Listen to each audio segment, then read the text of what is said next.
Ka mihi nui o te toho kia koutou katoa. It is a happy new year to everyone because you'll remember that it's Matariki. And so we are in the beginning of finishing a year and going into a new one. I was up here last time. Last time I was up here I was talking about Matariki. Matariki is a time when traditionally the pātaka, the storehouses were full.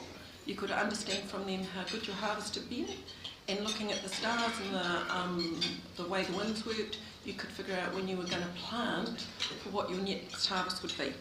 So I thought I'd just do a very quick romp. It's not a good sergeant session because I'll be doing more show and tell than ribbing you. But if on every slide, if you know all the facts, put in once. If you don't know the facts, put in twice. And it's that way, right? No, that's the wrong way. Which way is it? Other way? Sorry. Okay, so checking in. This stuff you will only be able to put in once for. What are the components of the Māori economy?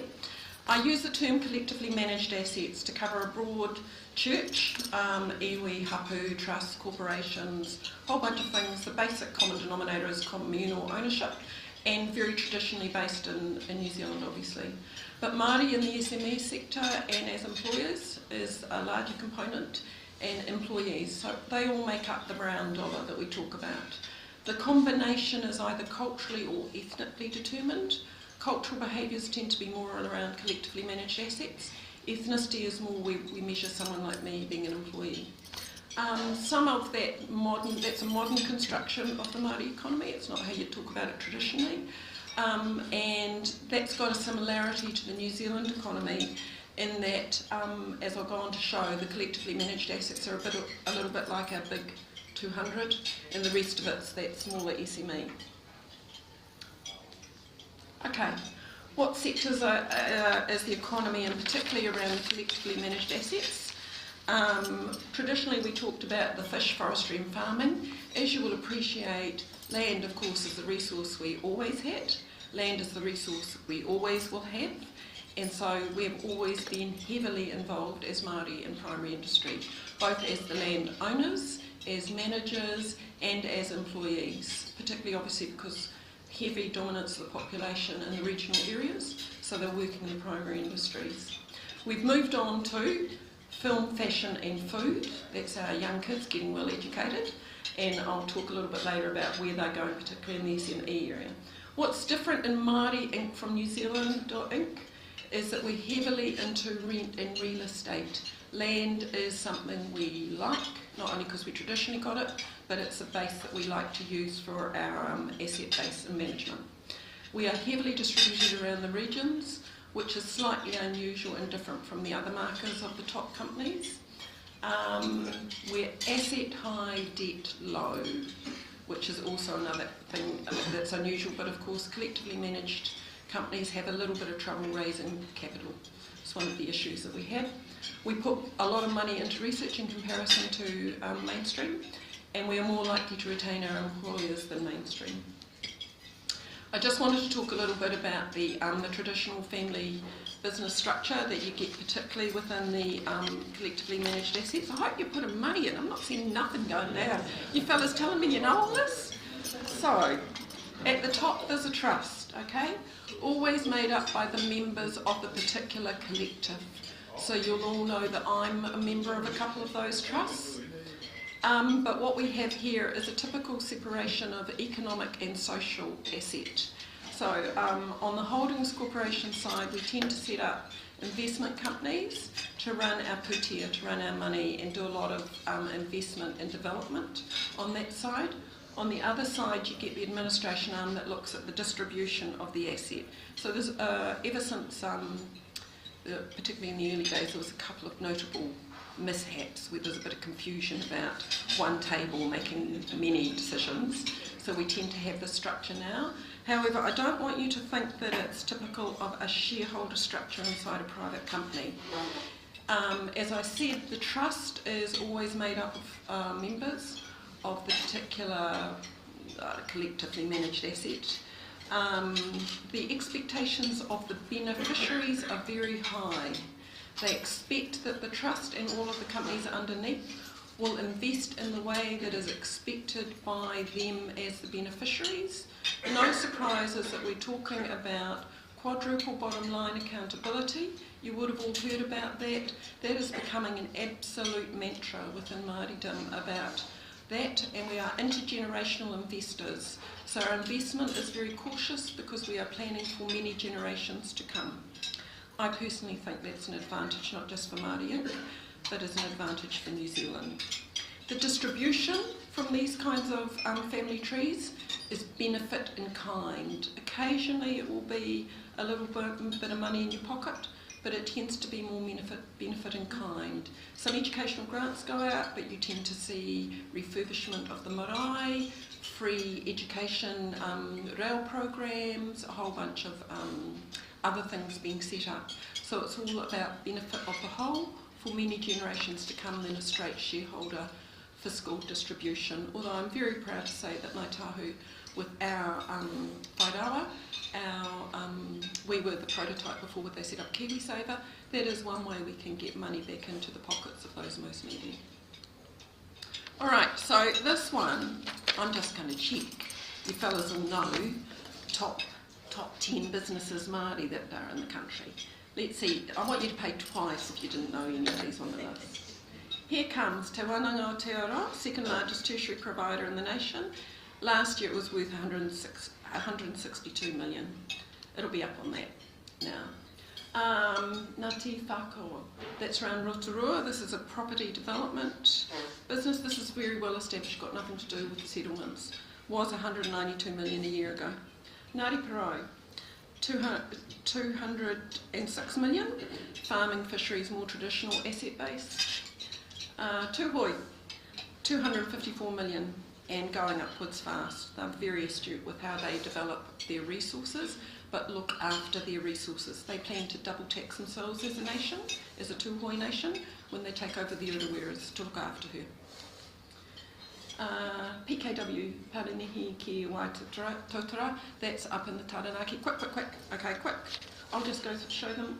Tuahara is 307, Aotearoa is 532, Ngāti Whātua is 631, Waikato is 1.16 billion, Ngāi Tahu's way over 1.27 billion now, but there we are. Okay, the future is that we're going to get, I'll just do 2 seconds, the green is where we're going to get treaty settlements coming, the blue is where they've settled and you get expansion. Our SMEs are going into all sorts of new things, technology, tourism, investment, crowdfunding, whānau-centred, and this is actually our biggest contribution to Māori.inc and New Zealand.inc. It is the population and the workforce.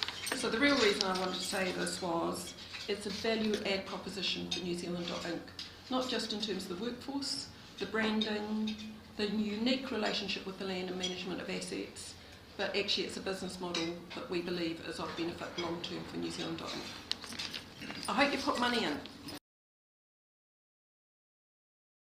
Well, it's now officially changeover time, and it's my pleasure to invite Peter Lawson, our new president, to take on the chains of office and to take over the running of the rest of the meeting. Peter, do come forward.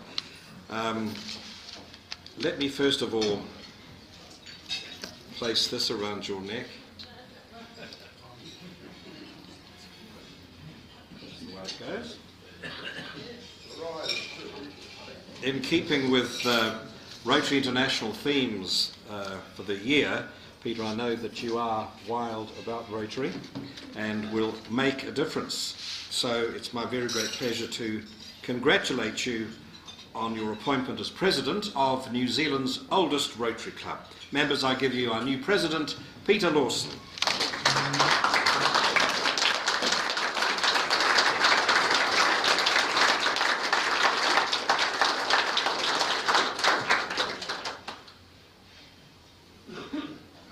Peter, this pin will get you into every Rotary Club in the world, but not as President. But this very important club. Thank you.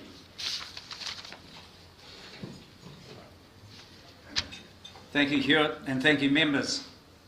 It is indeed a privilege and an honour to be your President and I'm looking forward to working with you all in the year ahead and enjoying the year ahead.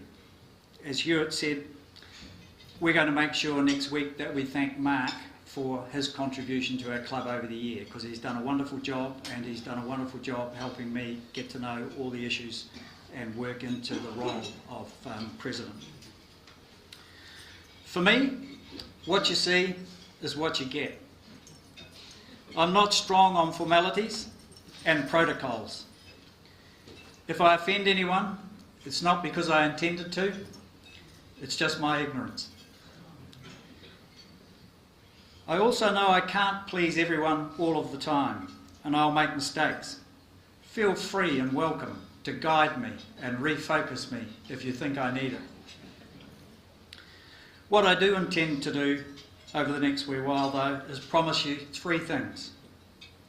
I'll be doing my very best for what I believe is best for this club and for Rotary. You can be sure that I'll be enthusiastic and putting as much energy into it as I can. And thirdly, I'll be trying to make it a happy, enjoyable club to be part of.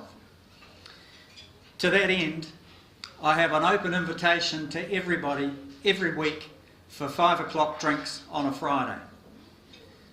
We're going to try and make, or I'm going to try and make, an open door every Friday, 5 o'clock. Current location suggestion is the Wellesley Bar down on McGinty Street. It doesn't matter if there's only 2 of us there or 52 of us there. Know that Fridays at 5 are an opportunity to come along and have a social drink and a talk about Rotary, or just to catch up with old friends.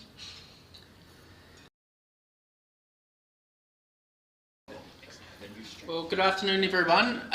Today I have the pleasure of welcoming my good friend Sam Williamson into our club. Sam is currently working at the Commerce Commission, but he's also the president of the Wellington or New Zealand Friends of the Opera. So he's got a great contribution to make, particularly in some of those spaces. I can attest to his good character, as I've known him for about 27 years, which is also both of our ages. So a lifelong friend indeed. Welcome.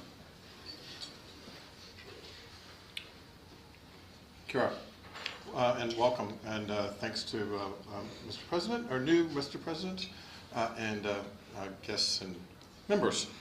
I'm here today to introduce Joy Tracey, who's a 4th generation New Zealander whose family originally came from Central Otago. She herself comes from Napier, and a particular interest in business strategy and improvement as a consultant. Joy was originally trained as a medical lab scientist, and from there chose, in fact, to move in a different direction, and as a chartered accountant. Was the Deputy Director of Finance for the New Zealand Army at one point, and most recently was serving as the finance manager of some sort at the Animal Health Board, which then turned into Osprey. My friends, Joy Tracey.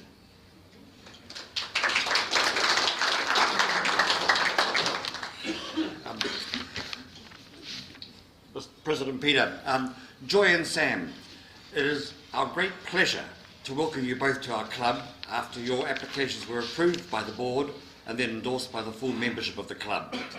Now, the Rotary Club of Wellington welcomes you because you have shown yourselves to be worthy reps of your vocations, committed to the ideals of Rotary, and are clearly willing to do your part in putting these ideals into practice.